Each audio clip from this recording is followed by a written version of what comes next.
जय हिंद। आज हम लोग अपने इस वीडियो में ऊतक के बारे में अध्ययन करेंगे कि ऊतक किसे कहते हैं। तो समान प्रकार की संरचना एवं गुणधर्म वाली कोशिकाओं के समूह को क्या कहते हैं, हम लोग ऊतक कहते हैं।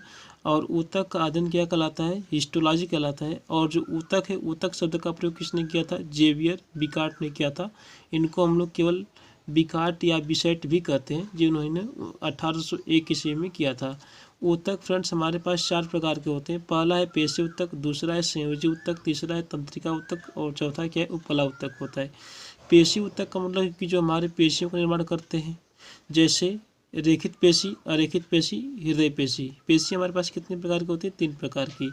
ये जो हमारे पास रेखित पेशी है, इस रेखित पेशी को हम लोग ऐच्छिक पेशी भी कहते हैं, जिसको हम लोग वॉलंटरी मसल्स कहते हैं, जो कि हमारी इच्छा के अनुसार कार्य करती है। तो हमारी इच्छा के अनुसार कार्य करती है, तो इसलिए इसको हम लोग ऐच्छिक पेशी कहते हैं। लेकिन इसमें एक कमियां होती है कि यह काम करते करते क्या होती है, तो थक जाती है।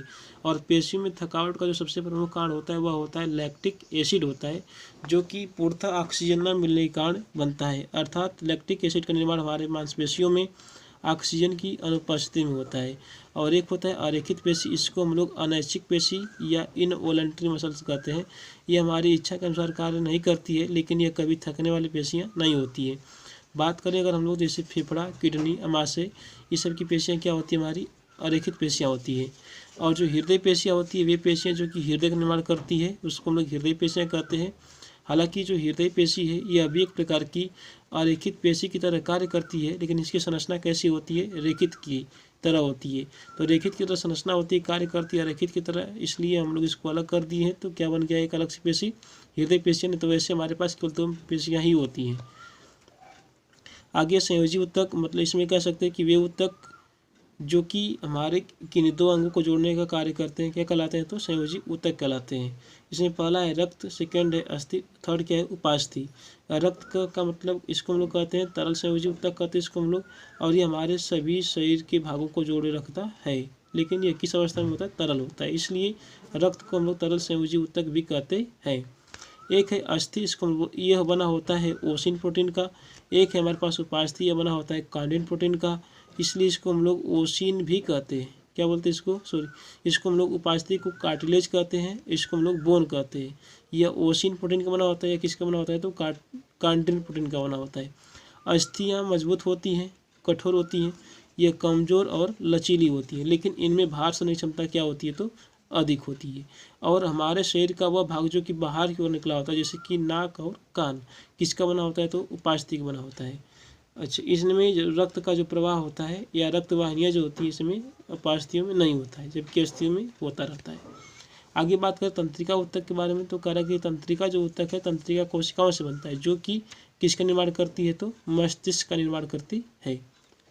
उपकला ऊतक जो है हमारे पास, ये जो उपकला ऊतक होता है, ये हमारे पास इसमें अगर देखा जाए तो कह किसके अंदर, तो वसा, कुबड़, पेट और झुर्री, ये सब जगहों पर यह होता है। जिससे जो उपकला ऊतक होता है, अगर हम लोग कहें कि वसा के बारे में, तो कह सकते हैं कि वसा जो है कि उपकला ऊतक में होता है।